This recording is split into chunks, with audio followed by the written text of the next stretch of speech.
Since I have never enjoyed in life the actual happiness of love, I want to erect a monument to this most beautiful of dreams, in which, for once, this love is going to satisfy its hunger.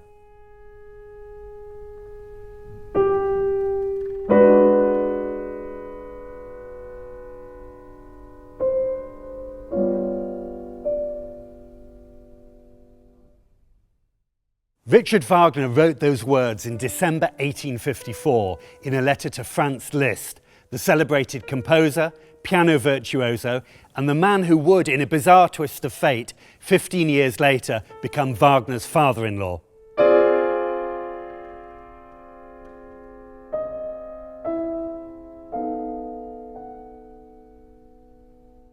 At the time Wagner wrote that letter, he was living as a political exile in the Swiss city of Zurich. He'd escaped there 5 years earlier in order to avoid imprisonment, or worse, after his involvement in the failed uprising in Dresden.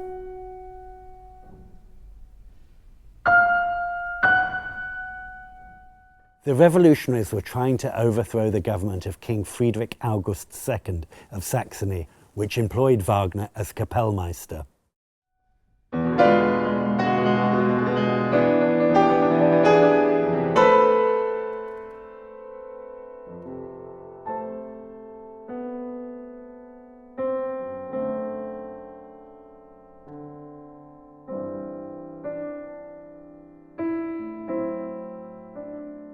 When he left Dresden, he lost the opportunities his position gave him to get his operas performed. He became a mere spectator in the musical life of Germany, deeply concerned about its future, but forbidden even from crossing its borders.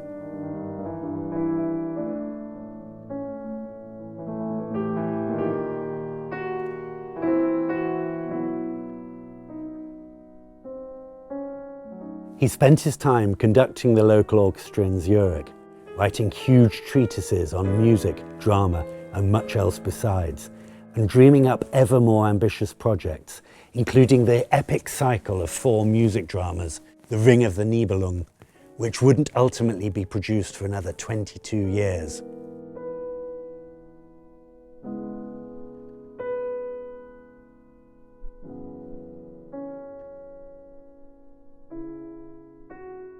Wagner was still married to his first wife, Minna, but he was desperately in love with Matilde Wesendonck, wife of a wealthy businessman who had supported him financially since his arrival in Switzerland and who even provided him with a house to live in.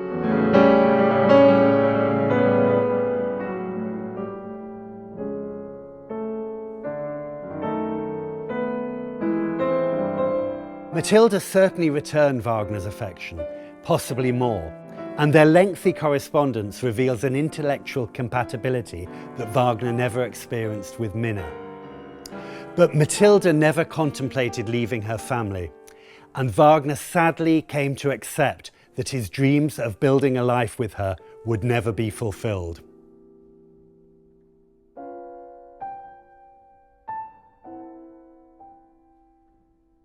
In 1858, Minna discovered a compromising letter from Wagner to Matilda, and the ensuing scandal forced him to leave Zurich for good. He poured out his anguish in the work he described as the monument to this most beautiful of dreams.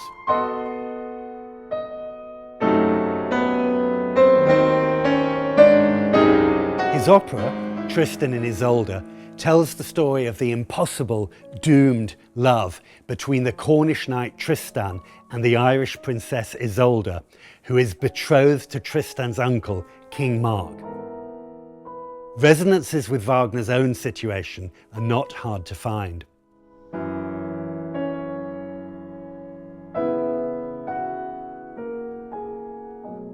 Wagner was deeply in debt throughout his time in Switzerland, and he had no obvious means of improving his situation. His operas were large and complex to stage, and he couldn't be there to supervise their production himself in Germany, given that he wasn't allowed to enter the country.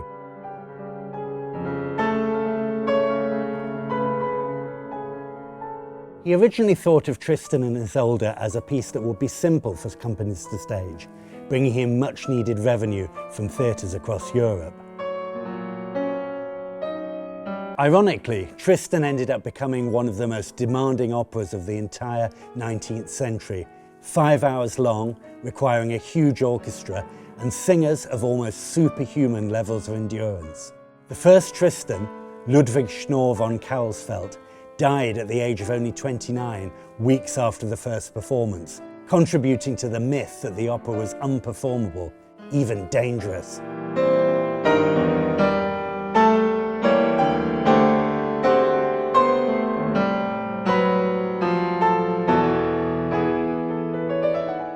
It took another king to enable this extraordinary work to reach the stage. Ludwig II ascended the throne of Bavaria at the age of just 18, and almost his first act as king was to summon Wagner to Munich.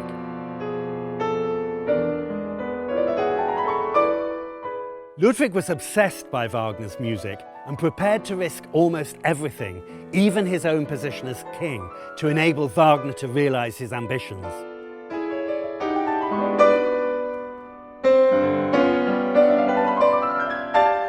In 1865, thanks to Ludwig's patronage, Tristan and Isolde was premiered at the Court Theatre in Munich. Many of those who heard it were bewildered by its daring musical language, but the king was enraptured.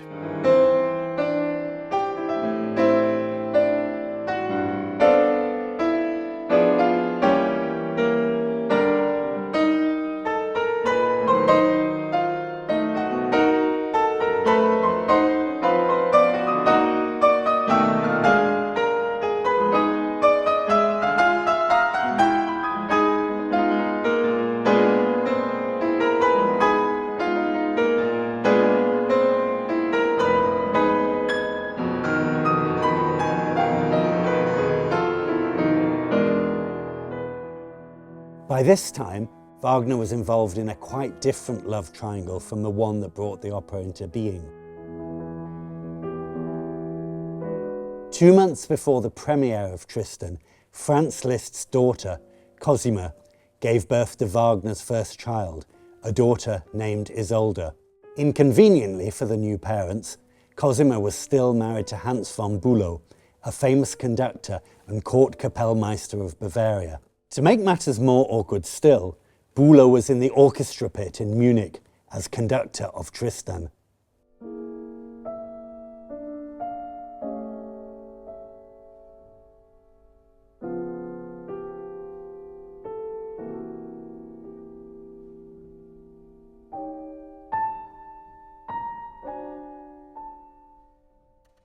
Tristan and Isolde isn't the only opera in which Wagner dramatises the conflict between obsessive physical love and the demands of duty and social convention. This same opposition drives the plot of Tannhäuser, which was first performed in 1845 when Wagner was still Kapellmeister in Dresden. The French poet Charles Baudelaire wrote that Tannhäuser represents the struggle between the two principles that have chosen the human heart for their chief battlefield: flesh and spirit, heaven and hell, Satan and God.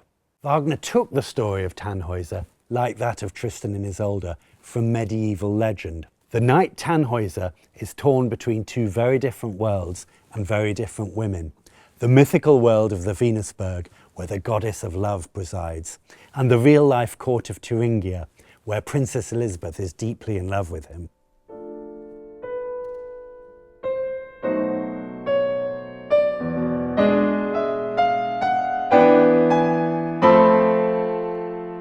Elizabeth's aria at the start of Act 2 of the opera tells of her joy that Tannhäuser is returning to Thuringia, a joy that will unfortunately be short-lived.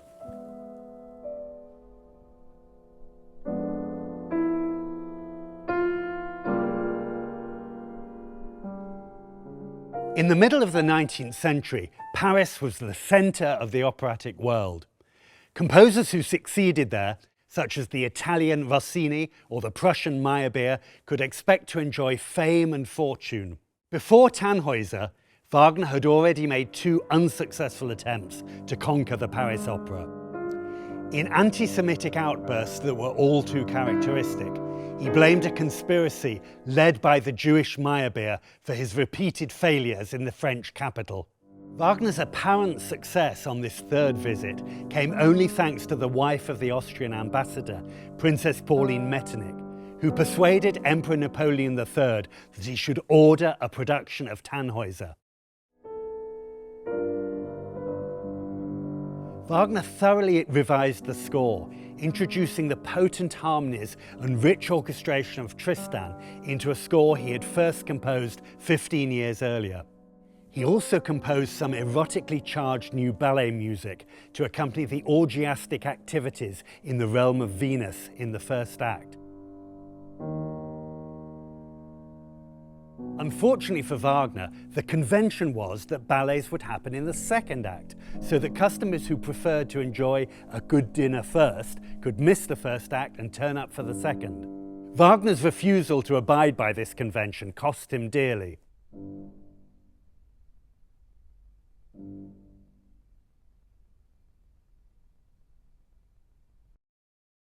Furious members of the Jockey Club who arrived too late to enjoy their favourite dancers drowned out the performances with their protests. After only 3 disastrous performances, the production was withdrawn. Wagner never set foot in Paris again. Tristan and the Paris version of Tannhäuser contain the most blatantly erotic music that anyone had ever written. Yet at the same time as celebrating sensuality, Wagner also drew away from it, searching for a nobler, purer love. That's embodied in the music we hear today, in the songs that Elizabeth sings about Tannhäuser and that Isolde sings about Tristan. Wagner had 2 marriages and many passionate love affairs, but he continued to search his entire life for that ideal love he described in his letter to Liszt. The music we hear today expresses that yearning in the most powerful way imaginable.